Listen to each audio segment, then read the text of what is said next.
Hey everybody, Aaron here. Welcome back to another anime review. Oh my god, it's been a long time since I said that. Let me absorb that for a second. Yeah, it's been at least like a year since I've said that. And today we're looking at Yusha Yamasu or I'm Quitting Heroing. The title, by the way, that's my one of my gripes about this show is I'm Quitting Heroing. It just does not sound right, but let's move that aside. Anyways, so in my last video I posted, which don't expect. By the way, just because I'm posting a few videos this month, don't think I'm gonna go back to YouTube. It's just more so kind of just to gauge my content and kind of just see if I really can do this. But because I'm free right now, but there's a lot of times I'm really not free, unfortunately. But anyways, so last video I posted, I talked about how I wanted to do a review for this because I have a lot of mixed feelings about I'm Quitting Heroing. It is a show that I inherently hate and love at the same time. There are things about it that I feel like anime needs to learn from, and there are things about it that I feel like anime should always stay away from, specifically because it does it so poorly at times. And let's talk more about that in a second, but first let's give me the synopsis like I always do. So our story follows Leo, who's a knight for the kingdom who is extremely overpowered. When I say he's overpowered, then we're talking beyond Kirito levels of overpowered. This man is just a freaking beast. He is able to do all these special attacks. He could steal special attacks from other enemies by defeating them, and has just become a swordsman that is just so feared by people that his own kingdom now fears him. They actually are afraid of him. They talk behind him in his back. They're like, "Listen, that guy can kill us all. Do we really want someone like him protecting us? He might change up on us, and then all of a sudden become the enemy that we don't need because they know he can't be defeated." He defeated all the major enemies. He defeated what was called the demon army. He defeated all these threats to this kingdom. And instead of showing him love and admiration, they now show him like shun and fear. So what Leo decides to do is he's like, "Oh, screw this! I'm not doing this anymore." He joins the opposing faction. He goes to the demon army, which he defeated. Specifically, he goes to Queen Achilda, which, by the way, I might say her name wrong, so I'm just gonna say Queen M for now on. But he goes to Queen M and talks and says like, "I need to join your team. Like, you want me on your team because I'm so strong. You know that I've beaten all of you already. You would have your chance of winning would be 100% with me around versus how you are right now." She does not like that attitude, so she completely dismisses him. Says, I don't want anything to do with you. Leave my kingdom. I don't need you in my life." But his generals, or her generals, are a little different. They see Leo as a possible ally that they could really rely on because he did beat them all, and as arrogant and cocky as he is, he can prove that he's been that powerful because he's shown them already. So what they decide to do, in a kind of clever idea, is they say, "Okay, you know what? You can join us. Disguise who you are." So he disguises himself as like this new Lord Onyx, I believe his name is, and he disguises himself and then says like, "Okay, I'm gonna help you guys rebuild your kingdom, and I'll help you guys rebuild your army and do all this stuff for you." And then after a certain amount of time, once the queen sees this new up and comer, rising through the ranks and doing all this stuff for them, she might take Leo on now and realize, okay, he's actually an asset to my team. Now, I'm Quitting Heroing starts off with a really very simple premise because the whole concept of Leo turning sides and then joining this other team, and it does a very great job of going, okay, the first few episodes lean to what's a darker story behind the scenes. There's like this very spoilerish thing. I'm not going to go into super spoilers for it, but I am going to spoil like the beginning first couple episodes because there is a major plot that flows with the rest of the story, and my review will only be helped by that. But Leo's whole thing is that he is your atypical person who feels like he's not needed. So he, once he feels like he's not needed, he goes, "I'm going to go to someone who wants me and needs me," and he goes to this army. But there's more to it than that.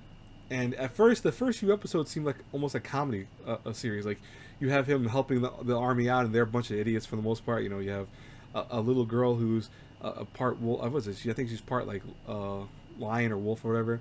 And you have another girl who is a succubus who doesn't feed off people like she's supposed to. And then you have a giant man who's supposed to be the general who is not as strong as he seems like he should be. All these things seem like this is a comedy series, a comedy fantasy. And then the dark element comes out, the stuff that I actually really think was really cool when it first showed up. When you find out Leo's... Oh, by the way, I'll give you a little spoiler warning. If you really don't want to find out what Leo's backstory is, which, I mean, again, you find out pretty fast, you can kind of just skip past certain parts of this video. I'm not going to put, like, on the screen, like, "Oh, skip past..." No, it's a little too stupid for that. But if you really do care, I mean, I'll tell you, watch the, like I'll just say this right now. Watch the show. It's not a horrible anime. It's not by any means terrible. It's average at best. Now, if you're okay with staying, if you're still here, so Leo's backstory is he's actually not OP for no reason. He's not your typical like, oh, I'm just really powerful. I was born like no.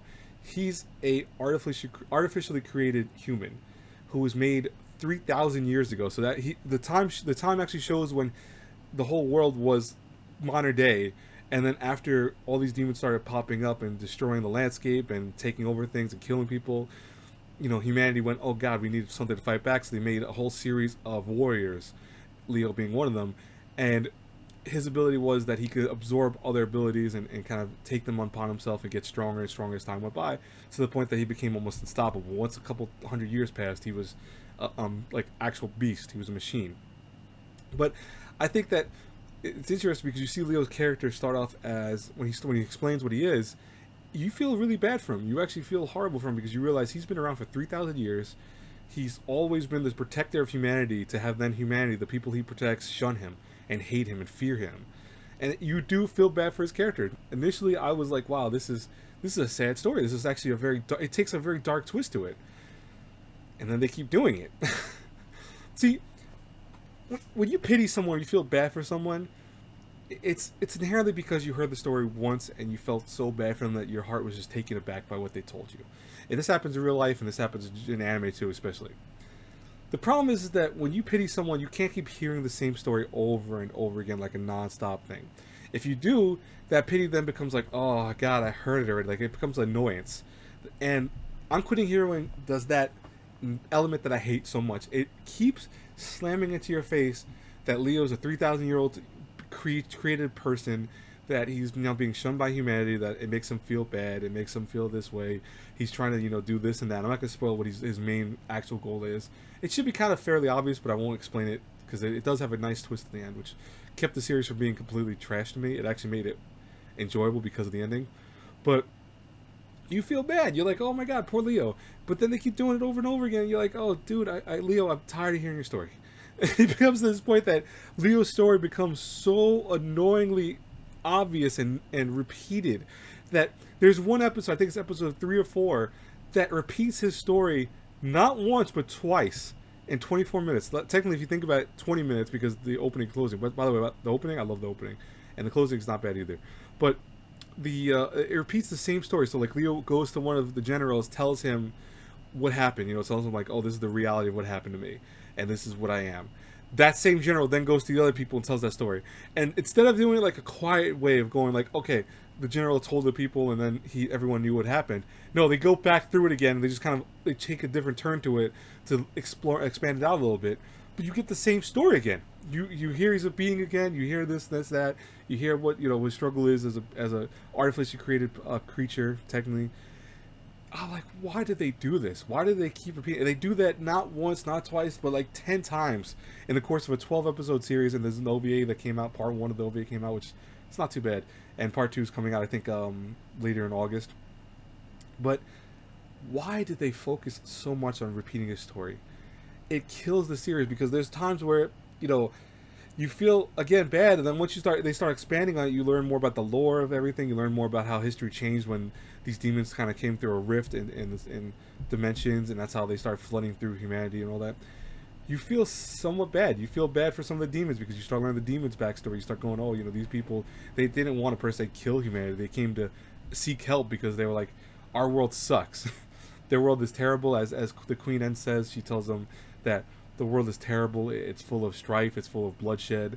They wanted a peaceful place to exist. And the first thing they met when they came out of humanity was a place that they were just unfamiliar with, and right away were attacked. And so they fought back because that's what their nature is, to fight back, to defend themselves. So you feel bad for everyone. You feel bad for a majority of the players in the series. But I'm Quitting Hero, it keeps like making you want to feel bad for them. And it keeps like forcing, like, guys, did you feel bad for them yet? Have you felt bad for them yet? Did you still feel bad for Leo? Like, you need to stop. No show should ever keep repeating a backstory. Number 1 of anime, there should never be a backstory retold 50,000 times in a series. Like Naruto's for backstory, for example. Naruto, his backstory is explained maybe 30,000 times in the series. We get it. We understand. We feel bad for you. That's why I like Shippuden a little better, because Shippuden only explains it once in a while, and they kind of just go back to certain parts of the story, and then you learn more about like his family life, his family in general. You know, when you learn Minato was his father, etc. They do a good job of kind of just easing you back into like repeats of his past, but now from a different perspective, from a different angle. I'm Quitting Heroing is a 12 episode series. We're not talking about hundreds of episodes, 12 episodes, and you hear about Leo's backstory at least 7 or 8 times in the course of 12 episodes. That's a problem. And the same can be said of the demons. You know, Demon M, she's the queen of all these of the demon army. She explains all the stuff that she's dealing with, and I feel bad for her too. But they keep going on and on about what she's struggling with, what she's dealing with. That gets to an ad nauseum at one point. You're like, oh, I know already. I know that you went through this. I know. I don't want to hear the story again. And then the ending happens, and you're like, okay, the ending was good. It was actually. It made you feel like it was a very clean ending, like a very simple and effective ending. And if there's no season 2, I'd be okay with that, because honestly it ends on a very good and interesting ending, but then also kind of kills itself where it goes, you know what, let's take that ending and make sure that we can make it so perfectly clean that there's no, oh, anyone's gonna hate this ending, no one's gonna hate this, that they're just gonna be like, yeah, okay, the series ended, it's done. I'm Quitting Heroing had so much potential. It had a great dark twist that I love in fantasy series. I love when a fantasy it goes from like happy to dark, and then sometimes back. I mean, like for example, Berserk does that. Berserk starts off kind of on a, I don't want to say happy tone, because that's incorrect, but it starts off on a mellow, like just typical dark fantasy story, and it takes an even darker turn when the clips happen and all that. I love that in fantasy. I think that's one of the coolest things you could do in a fantasy series. That's why I had potential for Unquitting Hero, because there's a part where you start seeing really dark elements start popping up.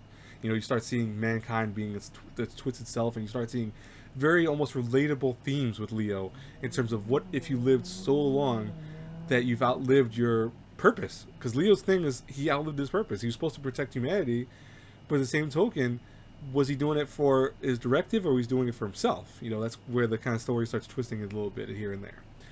That's why, if I had to rate I'm Quitting Heroing between an A through F, I'm going to give it a C+. It is a series that I recommend people watch, but at the same time, go into it realizing that you're going to hear the same story of Leo's past at least a dozen times in 12 episodes. And you're going to get a little tired of it. And you're also going to get a little tired of how some characters aren't fleshed out as much as others, and that's kind of annoying, but it's not a big deal. It's like I'm Quitting Heroing. It could have been so freaking good. I was, when I saw that transition effect when I was like episode 5, I was in love with I'm Quitting Heroing. It was actually, for me, it was like almost a 9 out of 10. That was how great I loved it. And then when I started doing the stuff after, it just went from A minus to B plus to B minus to just, I mean, like skip B at one point, just because it had one bad episode, and then went down to a C plus for me. Like that to me is like the perfect place to say it. I think I gave it like a 6 or 7 on now because of that. But anyways, guys and girls, I hope you enjoyed this review. As always, if you have any comments, leave them in the comment section below. I'm not going to say go to my Patreon and stuff like that if you don't want to. If you want to, go ahead. I'll take Patreon money. I usually give it to other people in terms of, like, I help other smaller content creators. I had to actually recently, unfortunately, diminish some of it because it's not that it takes a lot of money from me, but, a few dollars makes the difference in your paycheck every month. And you notice, like, you're like, oh, well, I've been giving out to these people and I don't see them doing very much content, so you feel like, oh, maybe they don't need it, or maybe they're not doing YouTube as much. So I do feel kind of bad because I know some of these people, but so Patreon to me is like not an important thing, but if you want to, go ahead. I appreciate it. And guys, as always, until our paths cross again in the next review, it felt so good saying that. I haven't said it in a long time. I love all of you guys. God bless you all. Have a good one, everyone. Bye bye.